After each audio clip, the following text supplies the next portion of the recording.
To'liq islomchi qiyofat bilan o'ltirgan esil bir oilaning bir yurish go'zal rasmlari internetda ko'p uchraydigan bo'lib, bu rasmlarni dunyodagi nurg'un oq ko'ngil musulmonlar suyunib turib tarqitadi. Bu rasmlar hatto 2016-yildan burungi Uyg'ur vatanidami xeyli ijtimoiy taratqularda ko'p tarqalgan edi. Bu rasmdagi bir oila kishilari Checheniya prezidenti Ramzan Kadyrov va uning oilasi. Prezident Ramzan Kadyrov o'zini bir tarafdan Checheniya millatparvari, Rossiya millatparvari qilib ko'rsatsa, yana bir tarafdan diniy e'tiqod va islom dinining ta'limotlariga qattiq amal qilish bilan tanilgan. U 2010-yili ilib berilgan Ka'bani yuyish faoliyatiga qatnashgan. Undan boshqa u bir qatim Arab Birlashma Xalifaliklaridan Payg'ambar alayhissalomning bir tal chechini ilib kelib, hayvatlik murosim orqali Ahmad Kadyrov jamisiga zinnatlab o'rinlashtirgan. U mushundaq diniy faoliyatlar orqali Rossiya musulmonlari orasida zo'r inovat tiklab, ularning ham diniy lideri, ham siyosiy lideri bo'lishga harakat qilgan. Nurg'un kishilar chechenlarning Ruslarga qarshi bosh egmas qahramonlar ekanligini yaxshi bilsa-mu, ammo Checheniyaning Rossiyaga adoqqicha qarshi turishdan voz kechishining sirini bilib ketmaydi. Ramzan Kadyrov Rossiya va prezident Vladimir Putinni qo'g'dash uchun jinini pido qilishni qaror qilganligini bir necha qatim ochiq-oshkora e'lon qilgan bo'lib, u Putinga mutlaq sadoqat bilan bog'langan. U hatto ijtimoiy aloqa tori Facebook'dagi betida qayta Checheniya prezidenti va chechen askarlarining hammasining prezident Putin va Rossiyani qo'g'dash uchun qurbonlik berishga tayyor ekanligini takrorlagan.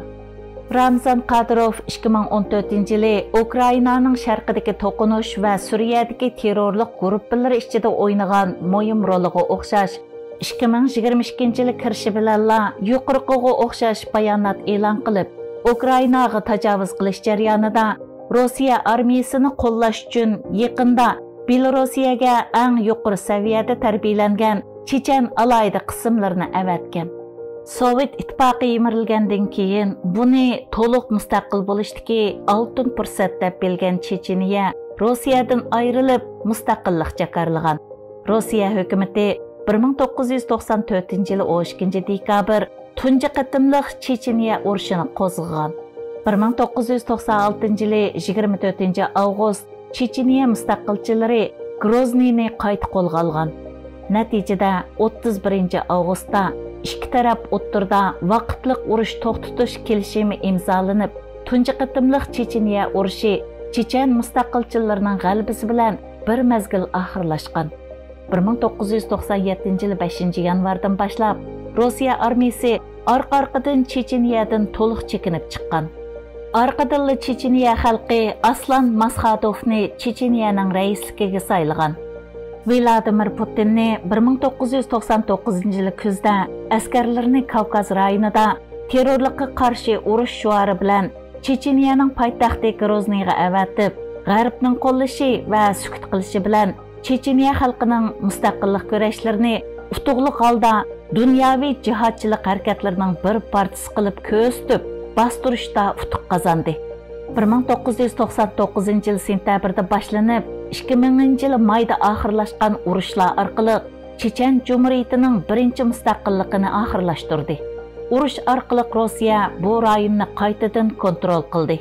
Vladimir Putin Checheniya Jumhuriyatini Rossiyaga yaqin bo'lgan Mufti Hoji Ahmad Kadyrovga topshirdi. 2000-yil maydan boshlab ta 2009-yilgacha Shimoliy Kavkaz rayonining har qaysi joylaridagi Checheniya qurolli kuchlari turli qarshilik harakatlarini qo'zg'ab, Ruslarga davomli ig'ir talafot va ziyonlarni elib kelish bilan birga, Rossiyadagi avam fuqarolarga qartilgan bir qator hujumlarni sodir qilishni o'ta davomlashtirayotgan bo'lsa-mu, 2009-yilga qadar Putin Checheniya mustaqilchi kuchlarining ko'p qismini yo'qotib, turli qarshilik harakatlarini tinchitib, keng ko'lamli bu urushni to'xtatgan. 2009-yil 4-oyning 15-kuni Putin oxiri Checheniyadagi 10 yilga so'zilgan marafoncha harbiy harakatning rasmiy oxirlashganligini e'lon qildi. 2005-yil 8-martda Checheniyaning 1997 yil yanvarda saylangan raisi Aslan Masxadov Ahmad Qadirovni e'tirof qilmaganlarning qurolliq atamini Abdulhalim Said Layev 2006 yili 17 iyun etib o'ldirilgan. 2006 yili 10 iyul Putinni 7 yildan beri ko'p qatim o'sal ahvolda qo'ygan Kavkaz bo'risi deb ta'riflangan Shamil Basayev KGB tarafidan suiqasd bilan sirli holda portlatib o'ldirilgan. Putin nayta utuqli holda Hoji Ahmad Qadirovni burunqi mujohid do'stlarga qarshi o'tkir shamshar qilib ishlatishga muyassar bo'lgan. Gerçi o ilgari birinchi qatimliq Checheniya urushida Rossiyaga qarshi cho'ng jihodga umum safarbarlik e'lon qilgan, hatto 1995 yili o'zi bevosita Chechen xalqiga xitob qilib, "Ey Checheniya xalqi, biz garchi 1 million, ruslar 150 million bo'lsa-mu, biroq har bir o'g'lonimiz faqat 150 rus tajovuzchisini to'zoqqa yo'llab yo'qotsalar, Ruslarning dunyodagi mavjudligi oxirlashidi" deb jihodga chaqirgan diniy dahi va Checheniya rahbarlari orasida raisdan keyinla ikkinchi o'rinda turadigan harbiy rahbar bo'lgan bo'lsa-mu, biroq u Grozniydan qolsala ikkinchi o'rinda turadigan cho'ng shahar Gotmoris shahrini rossiyaliklarga qarshi bir pay o'qma atmay topshirib bergachga, bu shahar Grozniy shahri duch kelgan keng ko'lamli buzg'unchilikdan aman qolgan. Vladimir Putinmo Hoji Ahmad Qadirovni hadab yeniga tortib, uning burunqi ittifoqdoshlari va sabdoshlarini yo'qotadigan keskin shamshar qilib ishlatmoqchi bo'lgan.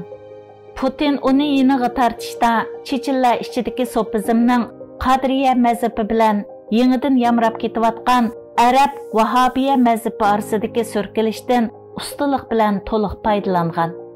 Demisimi, Qadirovdagi bundaq 180 graduslik zo'r o'zgarish Vahobiy, ya'ni Salafiy ideyasiga ega, o'zi islom bayrog'idan niqoblangan arab jangchilarining Kavkazdagi mavjudligini qo'llaydigan va qo'g'daydigan Silimxon Yandarbeyning pozitsiyasini rad qilganligi bilan munosabatlik edi.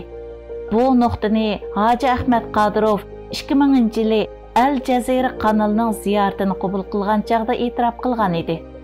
2003-yili 5-oktyabr Hoji Ahmad Qadirovning Checheniya Cumhuriyetining raisligiga saylanishi bilan Checheniya rasmiy holda Rossiya bilan bo'lgan barliq qurolliq to'qinish holatidan paydin-pay uningga sodiq o'lka bo'lishga o'zgardi. Natijada Checheniyadagi mustaqillik ko'rishi va Checheniya Rossiya to'qinishi birdilla Checheniyaning ichki urushlariga aylanib ketdi. Har qaysi guruhlar o'zi to'g'ri deb qaragan yo'nalishda mengishni davom qilib, o'zaro qonliq to'qinishib turdi. Oqibat foydani Putin oldi. 2004-yil 9-may Checheniya rahbari Ahmad Qadirov poytaxt Grozniydagi tantarbiya maydonida 9-may zafirini qutluqlash faoliyatiga qatnashayotganda Kavkaz bo'risi Shamil Basayev qismi tarafidan qo'yilgan bombada portlab o'lib ketgan. Qadirov bilan Basayev Chechen milliy mustaqillik harakatining ikki xil qutubga vakillik qiladigan ikki xil fikrdagi simvollik rahbarlari bo'lib, Qadirov shu vaqtdagi vaziyatni ko'zda tutib, avtonomiya tuzumida turib turishni va jihodchi Vahobiya iqimiga oid Arab qurollarini Checheniyadan yiroqlashtirib, Chechen millatini butunlay halok bo'lishdan qo'g'dab, qayta asliga keltirishni tashabbus qiladi. Basayev bo'lsa, o'rislarni butun Kavkaziyadan qo'g'lab chiqarib, Kavkaz Federatsiyasi qurish yo'lida foydalangan bo'ladigan barliq kuchlardan to'liq foydalanishni, hatto Checheniya xalqini Vahobiy iqimiga kirgizish badalligi bo'lsa-mu, Kavkaziyada bir butun mustaqil davlat qurishni tashabbus qiladi. Ular 1999-yili 2-chi qatimliq Chechen urushida burunqi kon ittifoqdoshlardan o'zaro yangi raqiblarga aylandi.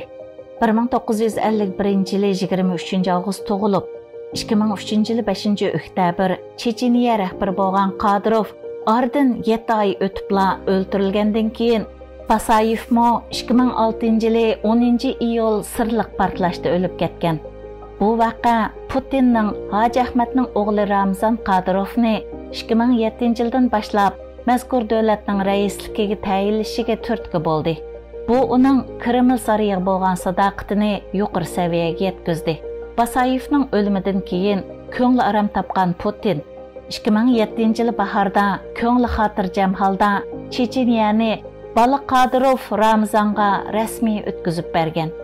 U shu yili aprelda Putinga qasam berib, vazifaga o'tirgandan keyin o'zliksiz sadoqat ko'rsatish bilan Putinning e'tiborli tutuq o'g'liga aylangan.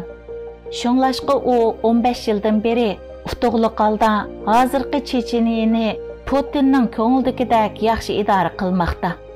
Rossiya tarafdorlarining ilgari surishicha 2016-yil kuzda Xitoy alayida saqchilardan tashkillangan bir o'mak Checheniyani ziyorat qilgan.